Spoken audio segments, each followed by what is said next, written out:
حسبي ربي جل الله wanda alherin duniya ga baki ɗaya yana nan cikin wannan addu'a. Idan ka je ka leƙa za ka ga kaburbura a jere. Aikinka bai zama kamar kuɗi yadda ɗan adam zai sayi aljanna da shi. Ta ga wani technology da ba taɓa ganin irin wannan technology din ba. Gurɓatacce da kyakkyawa Allah ce ba sa'o'i ba ne. Walau a'jabaka kasratul kabis, ko da yawan haram ɗin ya kai ya kawo, sai na ce naira 500 ta halal ba sa'an naira miliyan 500 ba ne ta haram. To wani a social media sai ce malam dai a duba. To bari na yi muku ƙarin bayani.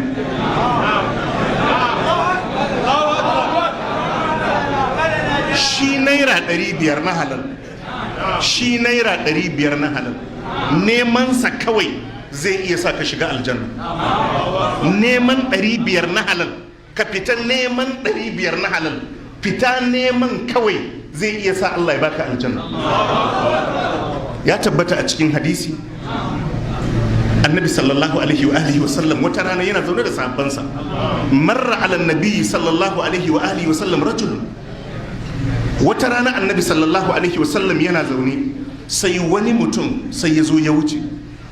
Fara'a ashabun nabi sallallahu alaihi wa alihi wa sallam min jaladihi wa nishaqi.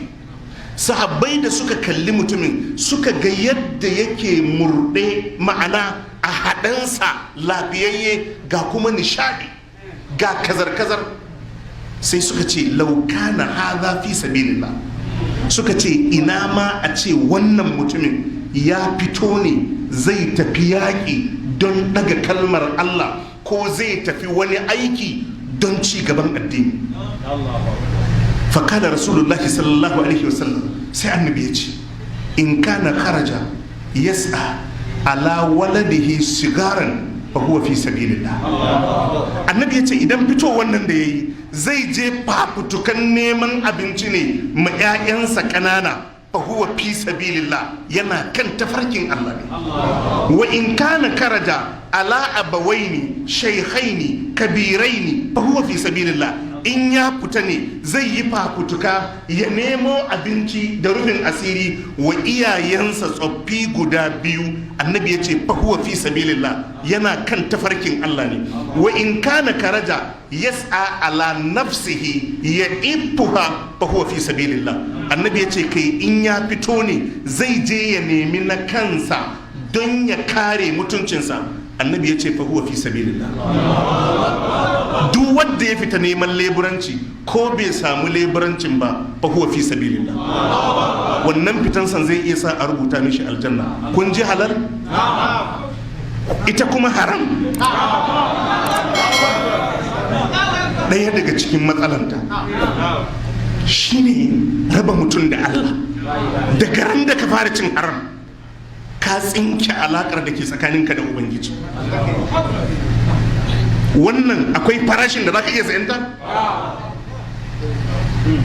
Idan mutum ya fara cin haram, alakar da take tsakaninsa da Allah ya sa almakashi ya yanke.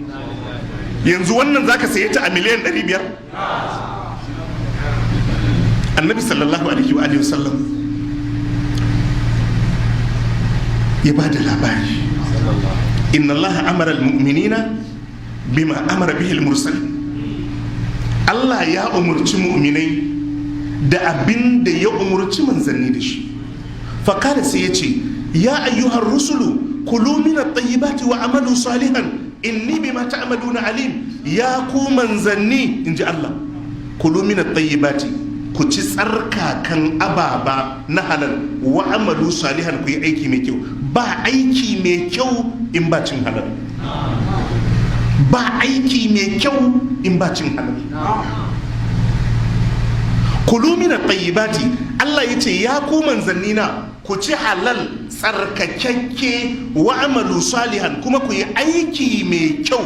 Inni bima ta'maluna alim, ni mai ilimi ne, masani ne game da abin da kuke aikatawa. Sai kuma annabi ya ce, Allah sai ya ce, ya ayyuhal ladhina amanu kulu min tayyibati ma razaqnakum.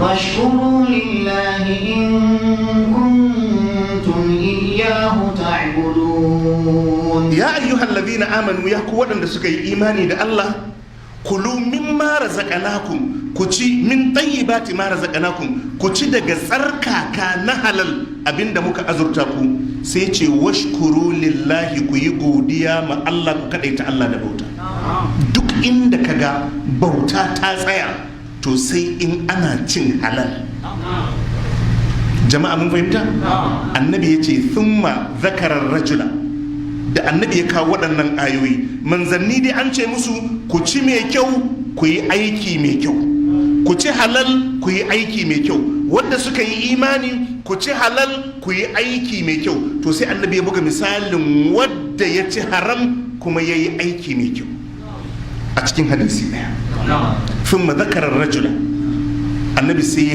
ba su labarin wani mutum yutilu safar yana tafiya mai tsayi ita tafiya tana daga cikin sabubban karban addu'a ash'atha akbara ya jirkice saboda tsananin tafiya gashin kansa ya cunkushe ya watse launin jikinsa ya yi duhu saboda tsabar tafiya ya mudde yadayhi ila sama wannan mutumin ya daga hannayensa sama ya rab yana ya ubangiji ba yana roƙon Allah ba kuma a halin tafiya annabi sai ya ce wa mat'amuhu haramun matsalar mutumin abincinsa haramun ne wa mashrabuhu haramun abin shansa haramun ne wa malbasuhu haramun tufansa haramun ne wa guziya bil haram guzirinsa ko an ciyar da shi da haram annabi sai ya ce fa anna yustajabu la fa anna ta yaya ba fa ba da amsa mishi ba ta yaya da a amsa mai cin haram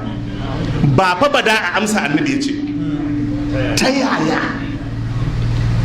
an je ne ana interview za a ɗebi likitoci so wadda ya cancanta da karatunsa da komai ya je ta iya yiwuwa a ɗauke shi ko ba a ɗauke shi ba to wannan shi ko firamare bai yi ba ta yaya da a ɗauke shi in ana so a ɗauke shi ta yaya da a ɗauke shi kaga abinda ake bukata na tukunna ya zo ya kamata a yi da shi ko ba a yi da shi ba yi da shi annabi ya ce fa anna yustajabu la annabi ya ce ta yaya mai cin haram da amsa addu'arsa yanzu don Allah irin matsalolin da muke ciki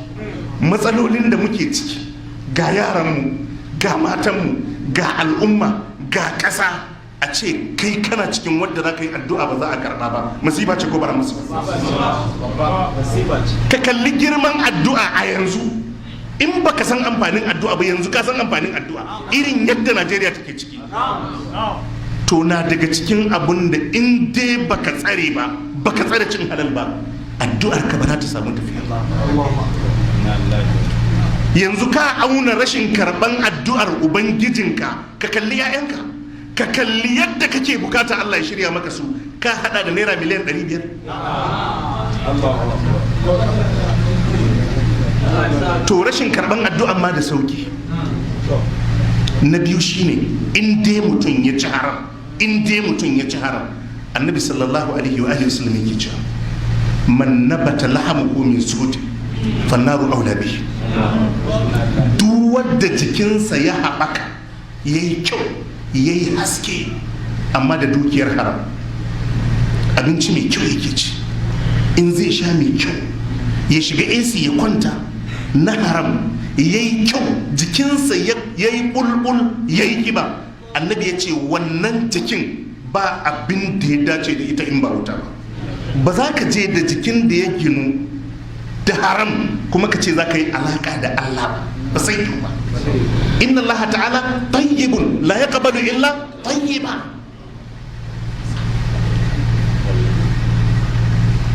annabi sallallahu alaihi wa sallam yake cewa la yadkhulul jannata jasadun guziya bi haram annabi ya ce baya shiga aljanna jikin da aka gina shi da haram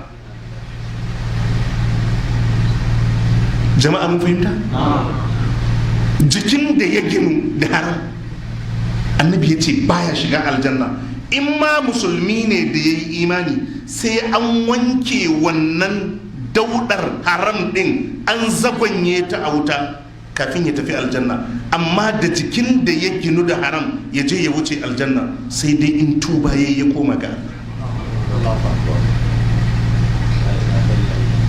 matsalar haram ita ce ita haram ba ta da albarka. Idan ka damfari wani naira miliyan 100 ka rubuta ran da kai damfara, ka rubuta ran da kudin ya shiga hannunka, kuma duk abin da ka yi da kudin ka dinga rubutawa kana bibiyan kanka, za ka ga tun a duniya bakin ciki kudin suka saka.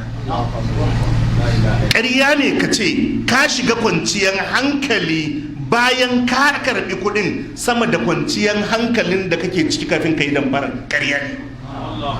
Kai ka dinga bibiyan kudin da kake ci. Annabi sallallahu alaihi wa sallam yake cewa, hadisin al-Imam al-Bukhari, albayyani bil khiyari ma lam yatafarraqa.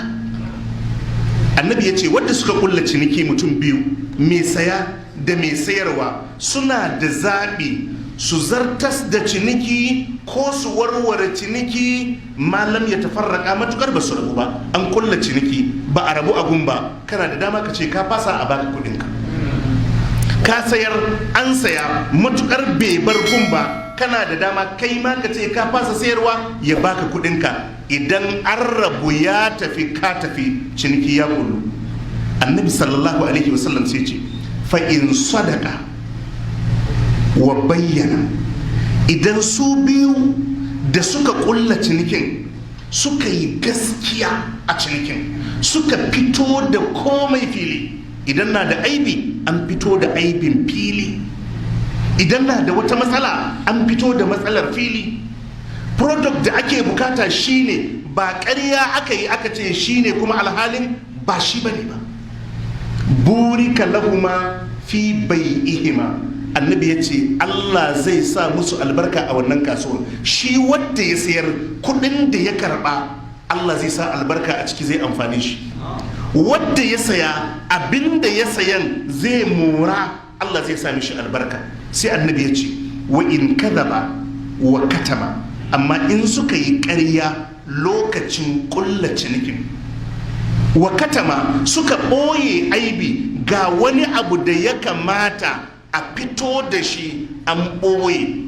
Mota ce, ma Nurdin yana sai da motoci, sai wata mota aka saye ta har an hauta kwana 2 ko kwana 3, sai wani abu ya faru, sai aka dawo da mota, sai aka gyara, sai aka mai da ita cikin sanni. Sai wani ya zo saya, sai ya ɓoye cewa an hauta, ya yi bayanin mota ce sabuwa da aka kawo ta, ba ya ɓoye ba. Ko kuma tana da wani illa, waya ce aka saya, an buɗe wayar, watakila har an yi gyara, sai aka rufe ta, sai aka sa ta a cikin sabbi. Da ya zo sayarwa sai ya ce ba a taɓa buɗe ta ba. Wa in kadaba wa katama, idan suka yi ƙarya ma junansu lokacin ƙulla cinikin, suka ɓoye aibi, muhikat barakatu bai ihima, sai a shafe albarkar wannan kasuwar da suka yi. Shi mai sayarwan ƙarya ne wannan motan ya karbi kuɗi, kuma kuɗin ya yi albarka. Jama'a mun fahimta? To abinda nake so na fito mana da shi anan shine, ita fa motar ta halal ce, a sai da ita halal ne, wayar ta halal ce, a sai da wayar halal ne, amma da aka zo cinikin wayar ne sai aka yi ƙarya ma wadda aka sayar ma wayan. Annabi ya ce wadda ya sayar da wayan kudin ya zama asara, ba zai yi albarka ba.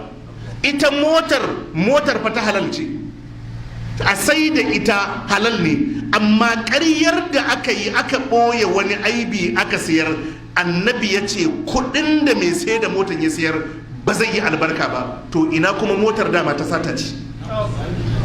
Kun gane magana? Ina wayar kuma ta sata ce? Wannan wayar ta halal ce, ƙarya aka yi a wajen ciniki, aka share albarkar kudin da aka sayar da wayar. To ina kuma wayar ma sato ta aka yi?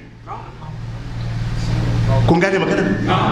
Ita wannan motar ya halatta a sai da ita ta kasuwa ce, amma ƙaryan da aka yi aka ɓoye aibi, annabi ya ce albarkan kasuwar ya tafi. To ina kuma dama motar ta sata ce. Duk dukiya in ta haramce ba ta da albarka. Duk dukiya in ta haramce ba ta da albarka. Kai ne neman dukiya hagu da dama, halal da haram, kana ɓata lokacin kai. Banda fitina ba abinda wannan dukiyar za ta kunna maka. Banda wutar fitina ba abinda wannan dukiyar za ta kunna maka.